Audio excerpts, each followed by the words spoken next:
do cuidado que educa. Mas se quebrarmos essa associação, a lei deixa de sugerir bondade, torna-se amarra, fonte de privações. Limita-se a ser um código impessoal que observamos por imposição e que desprezamos tão logo deixemos de ser vigiados. A dimensão jurídica da religião é sempre bem-vinda na construção do caráter humano. O respeito às regras divinas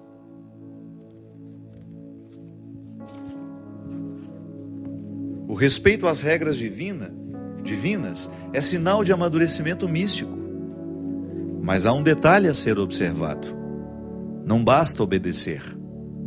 Carece que a obediência seja ato livre, movimento natural que o coração realiza por reconhecer o valor que se alberga na regra. A lei sagrada não foi estabelecida para nos oprimir. Ela é fruto do amor divino. A primeira referência que dela temos está no livro de Gênesis, na passagem que Deus ordena a Adão e Eva permanecerem dentro dos limites do paraíso. Uma regra foi estabelecida, mas não era sem motivo. Era para que o encontro fosse possível. O paraíso era o lugar delimitado para o encontro. Os limites estabelecidos facilitavam o encontro entre Deus e a humanidade recém-criada. O estatuto divino salvaguardava a Adão e Eva o direito de serem encontrados pelo Criador. Veja bem, na ordem divina temos a explicitação do caráter positivo da regra. Obedecer não era somente uma obrigação. Antes disso, era o direito de ser encontrado. Não ultrapassar os limites estabelecidos era garantir a proximidade com o Criador. Incomodado com essa harmonia, o diabo resolveu agir. A serpente colocou no coração deles a dúvida. Eles deixaram de saber o que era realmente bom. Interpretaram a proteção como uma privação. A palavra amorosa que recomendava desfrutar os limites do paraíso foi distorcida. O direito foi interpretado como fardo e obrigação. Mas o pedido de Deus não cerceava a liberdade humana. Permanecer dentro do paraíso era um exercício de liberdade. Sair também, mas nesse caso era preciso abrir mão de estar sob a proteção, que para ser amorosa carece estabelecer limites. Só quem ama estabelece, compreende e respeita os limites. Mas não foi assim que me ensinaram. Passei boa parte de minha vida firmado no legalismo da regra.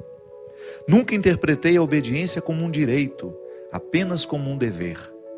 Fui privado de compreender que estar sob a autoridade divina era o mesmo que ser amado. É regra da vida. Toda criança tem o direito de obedecer a alguém.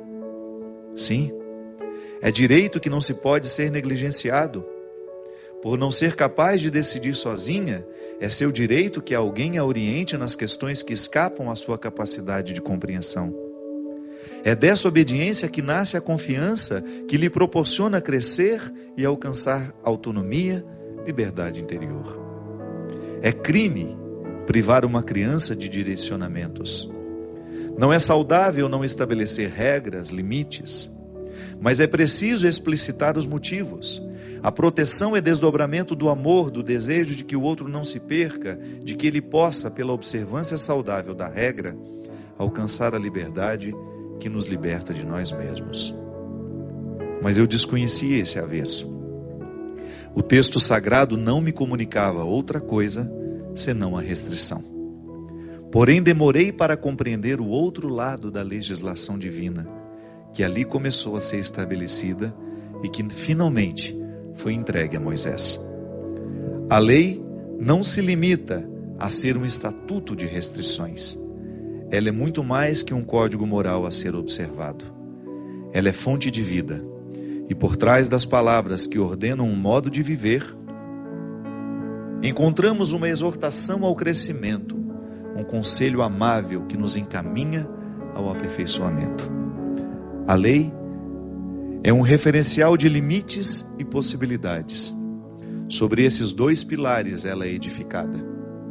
Dela se desdobram direitos e deveres. A lei nos possibilita quando nos limita, mas também limita quando nos possibilita.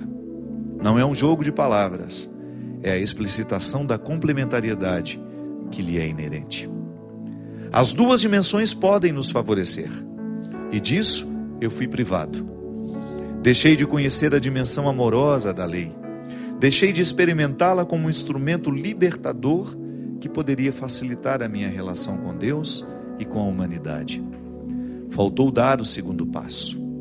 Não me ensinaram que na lei o amor está albergado.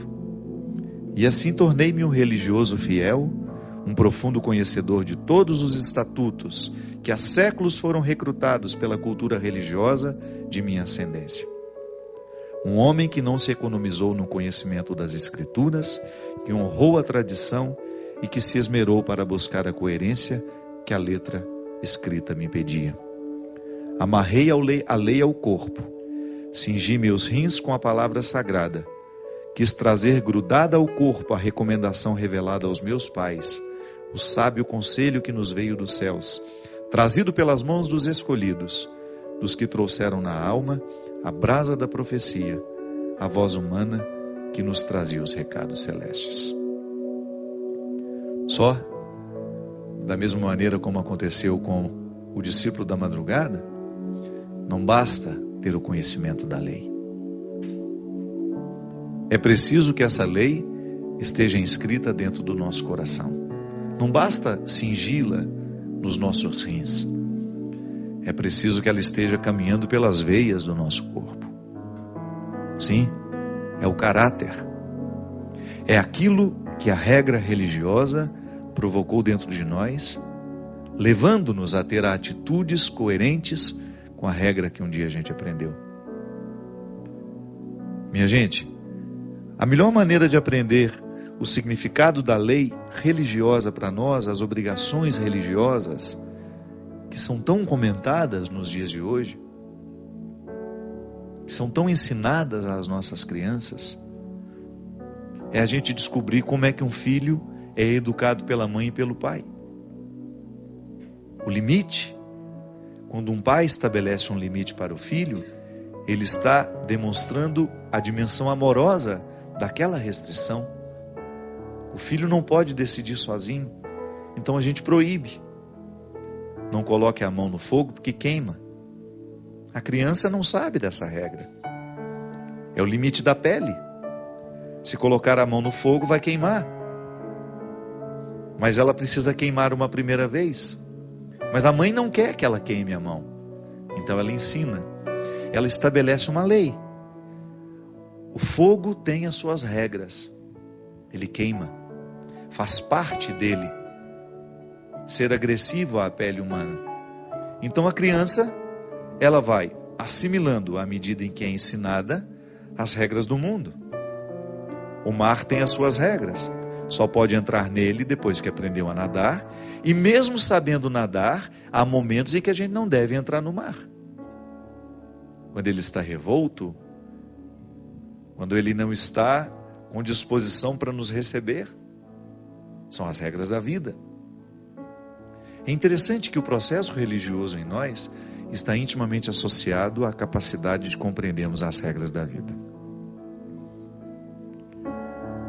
Aí você começa a entrar dentro do contexto das suas regras interiores. O que me rege? Qual é o estatuto que eu obedeço? Porque todos nós, de alguma maneira, hoje, você viveu, você levantou da sua cama, você foi trabalhar, você teve um jeito de pensar, você agiu, você falou, você tratou de assuntos, você tomou decisão. E tudo isso que você viveu foi obedecendo uma regra interior que você tem. Você não age por acaso. É como se nós tivéssemos um código filosófico, existencial, que dita para nós um jeito de ser. A quem obedecemos? A que código estamos observando? Qual é o código de conduta teórico aqui dentro de mim, como uma estrutura mental que me forma e que me faz ser quem eu sou? Você já me escutou falar isso? É tão difícil quando alguém nos pergunta: quem é você? Dizer apenas o nosso nome? É muito pouco. A minha essência, está intimamente ligada a tudo aquilo que eu tive a oportunidade de ler, a tudo aquilo que eu tive a oportunidade de viver, aos bastidores que os outros desconhecem, as realidades que eu precisei administrar sozinho ou acompanhado, a minha infância, as pessoas que tiveram ascendência sobre mim, que me ensinaram a viver, que me ensinaram regras. E que regras me foram ensinadas? Por isso o ser humano é tão complexo. Por mais que a gente tente dizer quem nós somos, nós não conseguimos alcançar a totalidade do que somos. E é essa totalidade, minha gente, que precisa passar pelo processo da conversão. Por isso que nós somos todos iguais, quando somos colocados diante da necessidade de sermos cristãos. Nós não queremos ser cristãos que vão apenas viver a dinâmica repetitiva de ritos religiosos. Se não estivermos profundamente ligados àquela maneira de pensar, de ser, de agir, que se desdobram do cristianismo, o nosso cristianismo será infértil. Qual é o estatuto que me rege? Por que ajo desta ou daquela forma? E é por isso que a existência precisa ser sempre colocada sobre a mesa e ser analisada honestamente. O bom humano é aquele que se investiga diariamente e não se contenta com as respostas superficiais que já encontrou, que já respondeu a si mesmo. Porque você pode optar por responder-se de maneira muito superficial. Você pode muito bem passar a sua vida inteira respondendo a perguntas absolutamente superficiais. Mas seria desperdiçar a beleza da vida. Porque a vida fica muito mais bonita quando nós tocamos a profundidade das questões. O ponto nevrálgico, sabe? Aquilo que sustenta a vida humana. João Paulo II dizia para nós, como evangelizadores, que nós precisávamos avançar para águas mais profundas. É a dinâmica da vida. O cristianismo, quando levado a sério, mas ele não nos deixa descansados de entrar o tempo todo no mar revolto da existência. Aquele que está querendo levar a sério o seu cristianismo terá de diariamente adentrar o mar revolto da existência. Problematizar-se, sabe, de nunca ficar acostumado com as respostas fáceis que você achou a seu respeito. Como você ter coragem de investigar do porquê que age assim. Por que eu sou egoísta? Por que eu tenho dificuldade de me partilhar com o outro? Por que eu só penso em mim o tempo todo? Tem lá um motivo, arraigado lá no seu passado, talvez nas muitas privações que você teve, mas vai ficar se justificando assim a vida inteira? Será que você não merece a oportunidade de vencer o que antes lhe escravizou? Da mesma maneira como o personagem desse livro teve a oportunidade de descobrir que apenas observar a lei não era o suficiente para ele ser um homem feliz? Fazer a vida valer a pena, será que é só ficar acostumado com as margens da existência? É eu não ter coragem de problematizar o que eu sou, ainda que seja aos 70 anos. Nunca é tarde para a gente descobrir quem a gente verdadeiramente é. Sabe, e a partir do momento que você descobre quem você verdadeiramente é, que você permite que caiam os fantoches que você colocou, ou até mesmo os personagens que você resolveu interpretar, nunca é tarde para você retirar um sonho da gaveta, correr atrás dele, estudar alguma coisa que você sempre teve vontade de estudar. Nunca é tarde. Nunca é tarde para você reconhecer que nós levamos um prejuízo muito grande por termos sido educados num contexto de superficialidade, de hipocrisia. Eu não tenho medo de tocar nisso ultimamente. Estou cada vez mais encorajado a olhar para mim assim. Os prejuízos que a minha vida me deu, eu não quero que eles prevaleçam. Nem tampouco vou dar a minha resposta, quem sou eu, olhando apenas os prejuízos que levei. As restrições que me foram colocadas.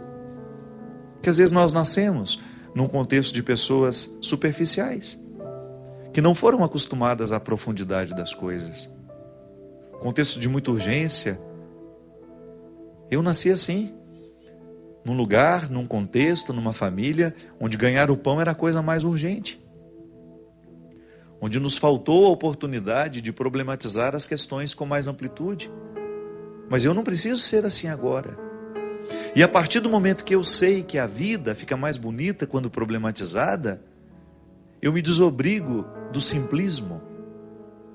Sabe? O simplismo é tão nocivo à vida humana. A simplicidade não. A simplicidade é sempre bem-vinda. Mas a simplicidade comporta profundidade. O simplismo não. O simplista é aquele que não tem disposição de investigar-se. É aquele que responde com uma frasezinha pronta tudo aquilo que é perguntado a ele. É aquele que não permite colocar-se na dúvida. Ah, meu Deus! E como é difícil a gente viver um processo humano honesto sem o crivo da dúvida. Sem você colocar em questão o seu jeito de ser, o seu jeito de pensar diariamente. Por que trato a minha mãe com tanta agressividade? Ou você, por que tenho tratado a minha filha com tanta agressividade? Por que tenho tido tanta dificuldade no meu casamento? Por que tenho tido tanta dificuldade no meu ambiente de trabalho? Essas perguntas não podem ser respondidas com simplismos. É a investigação, sabe, natural de todo ser humano que quer ser cristão. Ultrapassar o contexto do Antigo Testamento e alcançar o Novo, como é a proposta desse livro, que é uma trajetória de todos nós, requer muito trabalho, minha gente, porque você vai ter um deserto pela frente, um mar para ser atravessado, e todas as pestes e todas as dificuldades que são próprias de uma travessia. E é no deserto que vamos. Deus não nos poupa. Porque aquele que quer amadurecer não pode ser poupado por aquele que quer ver amadurecido. Deus me quer amadurecido, então Ele não vai me poupar na minha travessia. Ele vai me garantir a sua presença. Mas as dificuldades eu terei de enfrentar. Terei de olhar para elas diariamente. E esse é o programa de direção espiritual. Um programa que está cada vez mais comprometido com a nossa travessia. Porque eu sei que você é igual a mim. Talvez por isso esse programa tenha feito tanto efeito bom na vida de muita gente.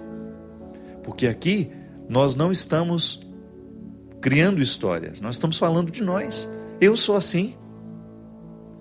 Eu também corro o risco de não fazer a minha travessia, de ficar acostumado com os meus simplismos, com as minhas respostas prontas e de não avançar no meu processo. Mas eu quero que o cristianismo, quero vestir essa roupa todos os dias, sabe? Eu quero colocar sobre o meu caráter diariamente as forças do meu batismo, porque só aquele que recruta as forças do batismo diariamente, nas convicções, no jeito de ser, na maneira de pensar, é que vai ter condições de viver a coerência que o cristianismo nos pede. Nós vamos para um rápido intervalo e a gente volta hoje com uma surpresa muito agradável. Uma pessoa que eu amo muito, que vem fazer parte do segundo bloco do programa hoje. Daqui a pouquinho a gente retorna.